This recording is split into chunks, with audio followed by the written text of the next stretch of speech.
왜냐 계시록 1장 3절에도 이 예언의 말씀을 읽는 자와 듣는 자들과 그 가운데 기록한 것을 지키는 자들이 복이 있나니 때가 가까움이라 이렇게 말씀하고 있죠.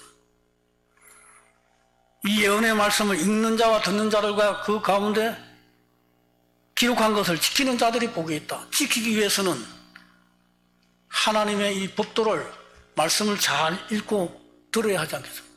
관찰해야 되잖아요. 성경을 우리는 보통 그냥 대충 읽고 대충 넘어가니까 정확히 하나님 우리에게 무엇을 요구하는지를 모르기 때문에 하나님이 기뻐하시는 원하시는 신앙생활을 하지 못한단 말이에요. 목회자이면서도 그런 삶을 살지 못할 때가 많이 있습니다. 그럼 우리는 이 말씀을 자세히 읽어야 할 줄로 믿습니다. 이 합이라는 청년이 붕어 한 마리를 가지고 3개월 동안 해부를 해가면서 샅샅이 조사하고 검토하고 연구했던 것처럼 하나님 말씀도 그렇게 우리가 세세하게 읽어야 할 줄입니다. 이 성경을 우리에게 주신 목적이 있잖아요. 이 목적은 한마디로 말하면 매뉴얼을 잘 알아야 한다. 이런 어떤 상품을 우리가 구입을 했을 때, 전 난로를 구입했을 때 사용 설명서를 먼저 잘 읽어봐야 되잖아요. 그렇죠? 사용 설명서를 모르면은 잘못하면은 이 상품을 망가뜨릴 수밖에 없어요. 고장내죠. 그러므로 어떤 물건이든 약도 마찬가지죠. 복용 설명서가 있잖아요. 그 약을 샀을 때는 어떻게 바르고 어떻게 보관하는지 자세히 읽어봐야 돼요. 마찬가지로 이 성경도 매뉴얼이 구약 총론이 있고 구약 개론, 신약 개론이 있단 말이에요. 바로 이 총론과 개론이 매뉴얼이라는 거, 매뉴얼.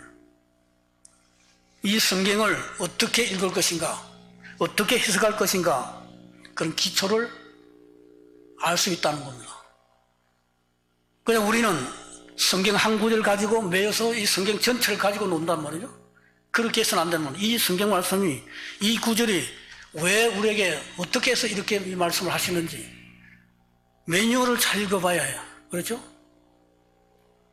다시 말하면은 목회자들은 시대적 배경이라든가 이 말씀이 어떻게 해서 기록됐고 누구에게 전달됐는지 이런 모든 매뉴얼을 잘 알아야 바른 해석을 할 수 있다는 겁니다. 성경은 한 구절에 매여서 안 돼요. 이 문장은 앞뒤를 읽어봐야 이 말이 무슨 말인지 알잖아요. 그런데 오늘 아침에 새벽 기도 나와서 딱 한 장 넘겼더니 마태복음 5장 3절이 나왔네. 하나님이 오늘 아침에 나에게 이 말씀을 주시는구나. 이렇게 이야기하는 사람들이 많잖아요. 성경을 그렇게 해석하면 안 된다 이 말이죠.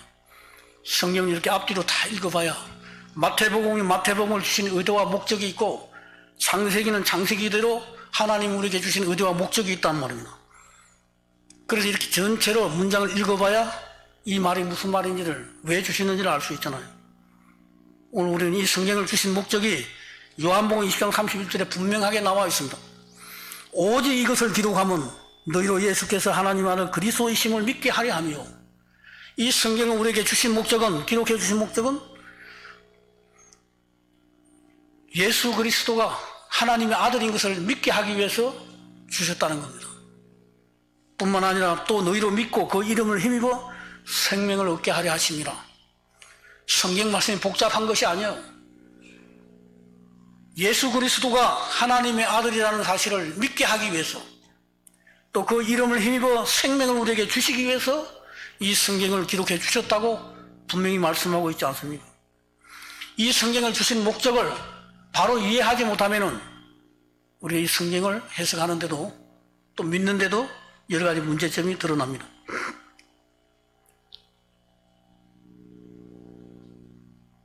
그럼에도 불구하고 우리가 잘 알아듣지 못하니까 예수님께서 요한복음 5장 39절에 보니까 이 성경이 곧 내게 대하여 증거하는 것이라 그렇게 말씀하고 있습니다. 이 성경에 보니까 얼마나 인물이 많이 나옵니까? 창세기부터 계시록까지 2930명의 인물이 등장하고 1551곳에 지명이 나옵니다. 그러니까 목사님들이 설교할 때 아브라함에 대해서 설교하고 모세에 대해서 설교하고 이 인물에 대해서 설교도 많이 하는 것을 보게 됩니다. 하나님께서 2930명의 인물을 이 성경에 기록해 놓은 것은 예수 그리스도를 설명하기 위해서, 예수 그리스도를 돋보이게 하기 위해서 엑스트라로, 조연으로 등장시켰다 이 말입니다. 예수 그리스도가 주인공이지 모세가 주인공이 아니라는 사실을 알아야 합니다. 우리는 주인공을 빼버리고 다른 인물들을 설교할 때가 많이 있는데 그것은 우리가 착각하는 것이다.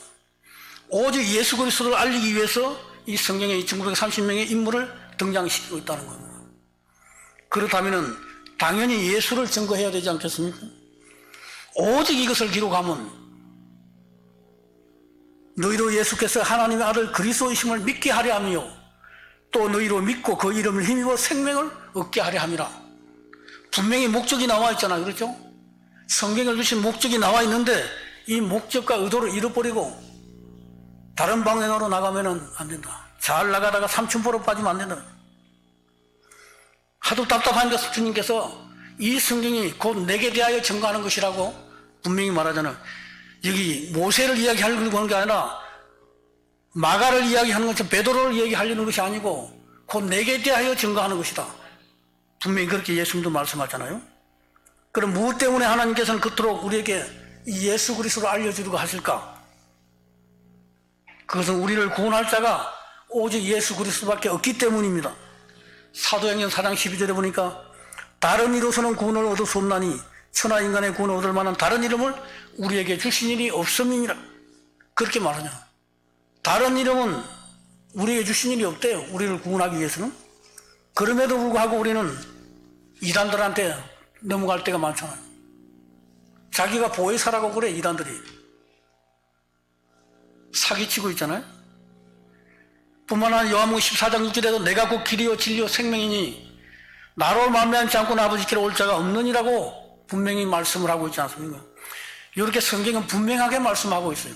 애매하게 말씀하시는 것이 아니라 확실하고 분명하게 우리에게 제시해 주고 있습니다. 그래서 히브리 기자는 히브리 12장 2절에서 믿음의 주요 또 온전케 하시는 예수를 바라보자. 이 예수가 우리의 모델 되시고 우리의 샘플이 되신다 이 말이죠. 패션 모델 멋있는 옷을 입고 워킹하는 거 보시잖아요. 그죠? 그거 보면 얼마나 멋있어. 나도 한번 저런 옷을 한번 입어보고 싶지. 그죠? 왜 그러냐? 그 모델을 보고 많은 사람들이 그런 옷을 사 입기 위해서 선전하는 거잖아요. 그죠? 오늘 예수님은 우리에게 모델로 오셔서 샘플로 되어 오셔서 많은 사람들에게 모델로서 살아가셨다는 거예요. 왜냐하면 우리가 예수님을 바라보고 예수님의 마음을 품고 예수님처럼 우리도 사랑하고 예수님처럼 우리도 신앙하고 예수님처럼 이웃을 사랑하고 예수님처럼 희생하며 살아가라고 예수님께서 모델로 오셨다는 겁니다. 그러면 우리는 우리를 구원할 자, 온전케 할 자는 예수밖에 없다는 사실을 11에서 12장 2절에서 분명히 말씀하고 있잖아요. 그럼에도 불구하고 많은 사람들은 이단들한테 넘어가고 다른 종교에 넘어가잖아요. 다른 이름은 우리에게 주신 일이 없다고 분명히 말씀하고 있는데도 불구하고 다른 데 구원이 있는 것 같처럼 다른 데 행복이 있는 것처럼 우리가 해놓되어 넘어갈 때가 많이 있습니다. 그러면 우리는 말씀을 통해서 예수님이 사랑하신 것처럼 사랑하고 예수님이 용서하신 것처럼 용서하고 예수님이 하신 것처럼 우리도 행하고 예수님이 가신 길을 따라가면은 우리 모두가 행복한 사람이 되고 주님 원하시는 하나님의 사람이 될 줄로 믿습니다. 히브리서 12장 3절에 보면 이는 하나님의 영광의 광채시요 그 본체의 행상이니라 그렇게 말씀하고 있습니다. 그러면 우리는 예수 그리스도를 모델 삼아 바라보며 살아야 하고 예수의 마음을 품어야 한다는 겁니다. 빌립보서 2장 5절 8절에 보니까 너희 안에 이 마음을 품으라 곧 그리스도 예수의 마음이니 그는 근본 하나님의 본체시라 하나님과 동등됨을 여기지 아니하시고 오히려 자기를 비워 종의 행체를 가지고 사람들과 같이 되었고 자기를 낮추시고 죽기까지 복종하셨으니 그 십자가에 죽으심이라. 예수님의 마음은 이런 마음이라는 겁니다. 철저히 낮아지시고 그 사랑의 마음을 품고 죽기까지 복종했지 않습니까? 온 인류를 구원하기 위해서. 오늘 우리도 이런 예수님의 모습을 닮아가고 이런 사랑의 마음을 우리도 품어야 되고 요즘 세상에 얼마나 이기주의가 팽배해져 있습니까? 모두 다 자기밖에 모르는 이런 시대를 우리가 살아가고 있는데, 우리 교회도 자기 교회밖에 모르는 그런 시대를 살아가고 있어요. 그러나 예수님은 철저하게 이타적인 삶을 사셨던 것을 보게 됩니다. 마가복음 10장 45절, 인자에 온 것은 섬김을 받으려 함이 아니요 도리어 섬기려 하고 자기 목숨을 많은 사람의 대속물로 주려 함이요. 얼마나 멋있는, 예수님께서 이 땅에 오신 것은 섬김을 받으러 오신 것이 아니라 도리어 섬기려 하고 자기 목숨을 많은 사람의 대속물로 주려 함이라고 말씀하고 있지 않습니까? 이런 예수님의 모습을, 이런 사랑을 우리가 닮아간다면 우리 한빛 신앙에서 졸업할 때까지 이런 예수님을 닮아가고 이런 예수님의 사랑을 품고 예수님처럼 살아간다면 참으로 하나님 원하시고 기뻐하시는 삶을 살게 될 줄로 믿습니다. 기도할까요? 좋으신 아버지 하나님, 감사합니다. 오늘도 짧은 시간이지만은 하나님의 말씀을 같이 나누었습니다. 우리도 예수님처럼 사랑하고 예수님처럼 많은 사람을 섬기는 자가 되어서 참으로 하나님 기뻐하시고 원하시는 아름다운 신앙의 삶을 영위할 수 있도록 축복해 주옵소서. 예수님 이름으로 기도하옵나이다. 아멘.